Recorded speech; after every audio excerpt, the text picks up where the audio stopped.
It's a foolish ideal to be stoic as a woman, to bear the burdens of men. In this quest, they forget their own value. Masculinity is the wall, the defense, the uprising against malevolence. It's a man's place. Femininity is the saving grace, the peaceful charity, the refuge for all good men. That is power. There is a power in grace, empathy, and beauty. If one doesn't believe me, simply ask any man who's ever needed it. Thales Ingram to Edgar the Rot concerning Lady Esmera. Tales of Aeonguard, the Destined and the Damned. Into the vast and eternal drawn echoes of time they are binded, into one another as two wayward dreams sleeping within an ancient ethereality. Shards of lives past shimmer amongst them mutually, the strength of their spirits melding, in might to defend the salvaged lands of Emperor Duran. Deep within the dregs and deep beneath the first star city of Alman lies the vagrant and the valiant amongst them, a thief, unaware of fate and a prophecy of its theft. Amongst the lower caste he lays, committing his potential to a slow and determined vagrancy. Come round, take a piece of silver bound, bind yourself, see if one that gives all.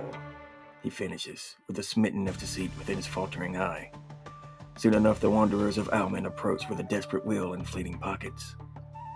As the game begins, the wanderers choose the silver bound they wish, hoping for that all too familiar glow, a deep, faint blue, the hue of fortune. The rumored gods of fortune favor the wanderers of Alman, or so they claim. Faint blushes of blue upon silvered ware brings their fortunes.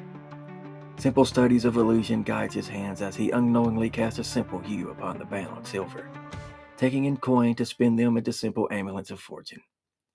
His studies of illusion are simple and lazily drawn, as is his nature. Taking in his ill-gotten gain, he whistles down the forgotten irrigation tunnels of Alman. Upon him is thrust the spirited memories of another. Memories of betrayal and valor swirl within him as her spirit intertwines with his in a fated dance of destiny. Burned into his chest is the symbol and seal of the ancient Empyrean knights of the past. He rides upon the stone aqueducts as the voice of Lady Esmera swells within him. Calm yourself, thief. We are chosen as the order has demanded, as we are deemed to be one. Wild-eyed, the thief runs aimlessly. As I am mad, as voices within me, alas, I've gone and done it. I've crossed the witch, or fallen into the despair of squalor. Lady Esmera grips his soul, holding it close. No, do not be rash. We are as we are meant to be, as I have found my vessel in you, your purpose. Slumping down, the thief swigs his flask of gutter ale. Even in voice and madness, the women of my dreams are ever nagging. Leave me, madness, to drink and coin. The seal upon him burns with creation. How dare you address me as such? To be as foul as you is to be truly cursed. Have you no regard for the order of this world? Rubbing the symbol upon his chest, the thief shakes his head. Not to any besides my own. To madness and imaginary noblemen's will, I swear allegiance. You've gone and done it now, Vendel, old boy. You're mad, and have gained the wrath of a married woman's tongue. Why the order chooses as it does, I shall never know. We are bound, thief, to destiny and despair to defend the realm as knights of refuge and rights. You can no longer run from your fate. Laughing, the thief wanders out of Alman and into the western plains. Watch me, O sacred lady of my forgotten fever, of ravaged mind and drunken conquest. Fate. Pfft. I've stolen it before, and I shall again. I am no knight, I wear no armor. Uh-oh. Hitting the ground as the fallen raindrop hits a famished tongue, the thief passes out in the midst of the western plains. Oh, saints of sanguine, you hunt my dreams too, ever the nagging force, milady. The thief finds himself in a dream state, steady and darkened to reality. Vandal, you are a good man, noble in heart, but uncaring in mind. Do not let your dwindling hope lead you to despair. Lady Esmera stands before the thief as a somber reminder. Yes, as if you know well, the real Lady Esmera now haunts my mind. Pfft. Prove yourself to not be the myriad of madness, and I will gladly join you. Vandal awakens to a gentle breeze and an echoing scream. To his left are creatures of dawn's final twilight, swirling with horrid energies and lumbering on spiked feet as they levitate just above the earth. To his horror, he sees an innocent woman being mauled by the darkened creatures. Protect her! Show them the might of valor, demands Lady Esmera. And do what? Steal away their bad intentions, my lady? I am a thief, not a soldier. And nor am I in your service. Picking up a rock off the ground, Vandal responds with his trademark sarcasm. Service or not, we cannot allow her death, finishes Lady Esmera in a near state of exasperation. The rock in Vandal's hand begins to glow a bright white. What on earth? What have you? Suddenly cut off, Lady Esmera is taken back as Vandal throws the glowing rock before the creatures of final twilight. Back away, in the name of Orthian the Light-Bearer, god of sullied wrath and graveled absolution. In the light of the great bearer you shall burn if ye touch her, bellows Vandal, standing upright and true. As the creatures back away, Vandal grabs a woman and flees. Orthian shall protect us. Are we blessed this day? Asked the bewildered woman. No, lady of malmisfortune. I made it up. Now go, run. Our lives depend on it. Go. The duo flees as the creatures cower from the blinding light. After a few minutes, the light dwindles and the creatures scowl in rage. The two eventually make their way back into the safety of the First Star City. My good grace, thank you. Here, kind Vanguard, take this as a reward. Shaking, the salvaged woman hands Vandal 3 coins. Bowing gracefully, he gives her a hug before leaving. I can't believe you. After using your hand to save another, you now use it to fleece a woman desperately afraid? Scowls Lady Esmera. Think of it as a momentary investment. She offered 3, and through the embrace of kindness, I will gladly take 9, answers Vandal with a smug arrogance. Your hands are faster than your fleeting feet, scowls Lady Esmera. But nowhere near as fast as your astounding wit, Lady of Lighter Fare, remarks Vandal, whilst counting his stolen coin. Retreating to his hidden dwelling, Vandal throws himself down on a worn straw bed. As he sleeps, he is taken within a dream sphere where Lady Esmera awaits him. We are to enter your mind and enter the deepest pain. You must find yourself, explains Lady Esmera. You speak as if I should be afraid. By all means, enter my mind. To no longer explain himself or his actions is the dream of every man, my dear. Deeply she digs, and finds that she cannot unearth the thief's inner pain. No need to fret, my lady. Everyone has a bit of performance issues, nothing to go coming on roundabout, remarks Vandal. Even in your sleep, you are loathsome and ignorant. You must free your mind to me. The order demands it, bemoans Lady Esmera. Ha! To my mind, my secrets are foreign. First rule of the slums, my dear, never show your hand.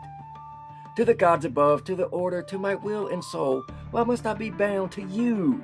Says Lady Esmera as she wonders Vandal's skulking mind. So be it. What laws of the slums speak of me opening my mind to you? She asked, finally beginning to understand the ways of Vandal's mind. They say, my voluptuous inner beauty, that if one wishes to be foolish, what authority have I to stop them? Laughing, he looks upon his inner thoughts as one would look upon a new steed to purchase. He then turns to Esmera looking for an answer.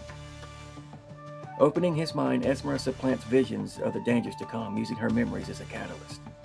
A realm of final twilight, with reaches of damned fortune become the thief's home as he witnesses the creation of horrid creatures with spiked feet, hovering above the earth, awaiting their final orders.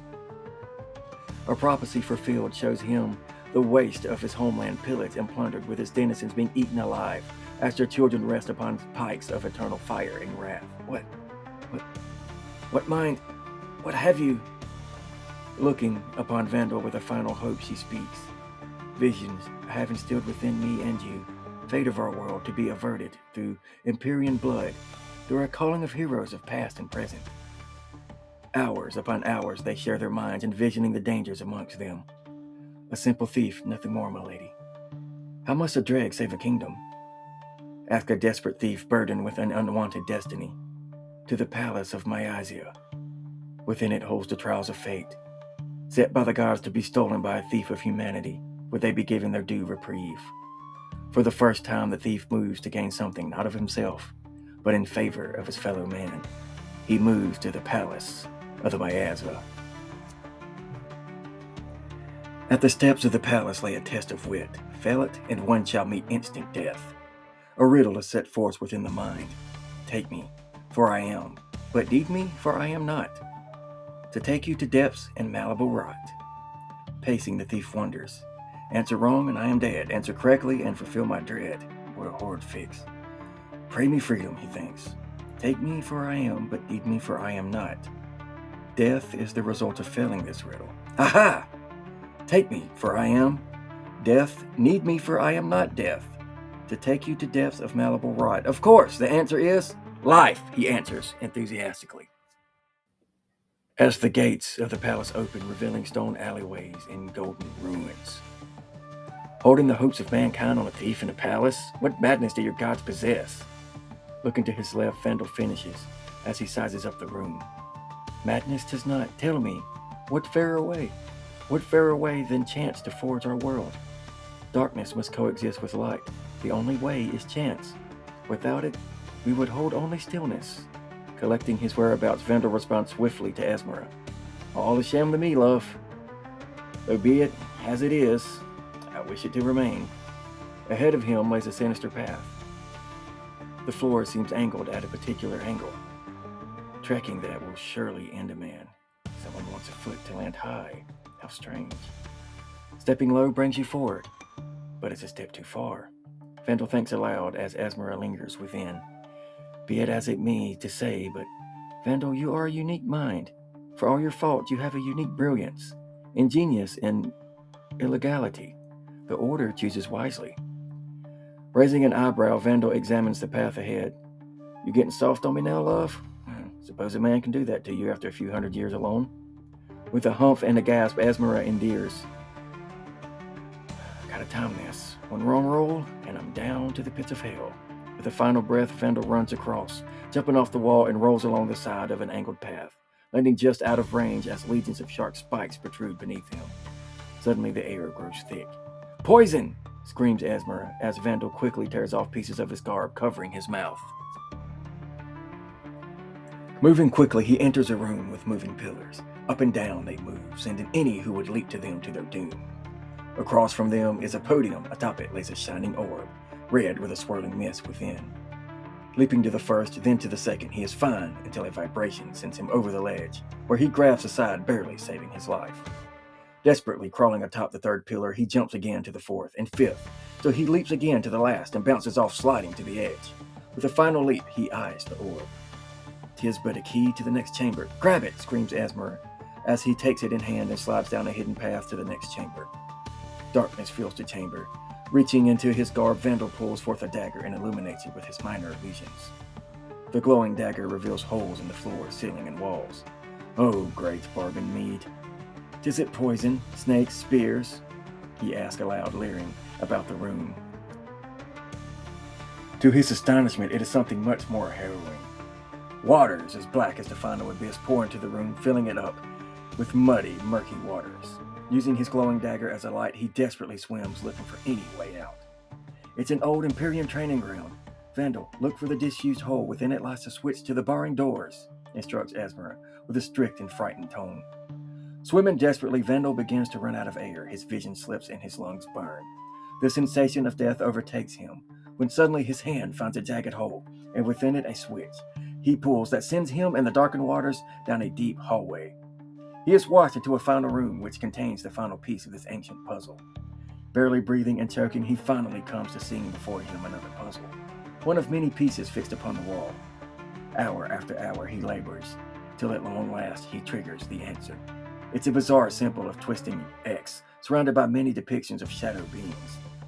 The palace rumbles as a throne emerges from the floor, with a dead king and its steed, and in its hands holds a simple crystal. Take it. It's the last tier of the Empyrean Knights, begs Esmera. The symbol upon his chest glows with anticipation as he paws the crystal, holding it high. With a creak and a click, the walls split, giving Vandal an entrance back into the outside world. I suppose, my dear lady, this isn't the end. 'Tis too simple of a thing to be true, asked Vandal, exhausted and worn. Nay, but the tier is the key to salvage our fair kingdom. With it you shall unlock the true Empyrean Knight within. Till then we shall make our way to the east and find the doomed temple of the Twilight Gods. Lest ye be true, to start as a thief and end a noble knight, adds Esmera, as she swirls within Vandal, adding a vanguard to his healing soul. To be continued. Catch Vandal's next adventure in Tales of Aeonguard, the doomed path to Prima Skull.